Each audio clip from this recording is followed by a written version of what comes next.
Hello friends, இன்னைக்கு நம்ம வீடியோவில் நியூட்டன்ஸ் தேர்ட் லா ஆஃப் மோஷனை பற்றி தான் பார்க்க போகிறோம். ஃபர்ஸ்ட் இந்த லாவோட டெஃபினேஷனை பார்த்தலாம்.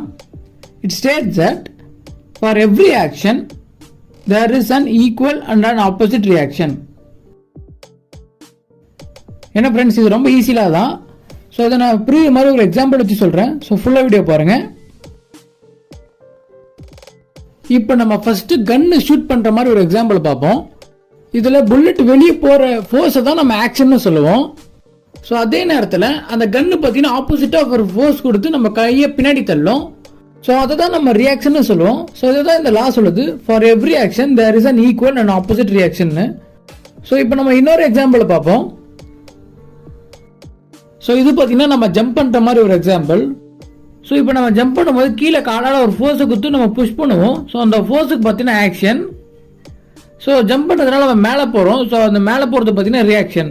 ஸோ இதுலேயும் பார்த்தீங்கன்னா தேர்ட் லா இருக்குது.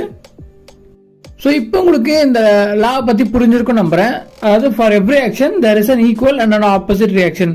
ஸோ ஓகே ஃப்ரெண்ட்ஸ், இந்த வீடியோவில் உங்களுக்கு இந்த லா பற்றி புரிஞ்சிருக்கும் நம்புறேன். இந்த வீடியோ உங்களுக்கு பிடிச்சிருந்தா லைக் பண்ணுங்கள், ஷேர் பண்ணுங்கள், சப்ஸ்கிரைப் பண்ணுங்கள். தேங்க்யூ.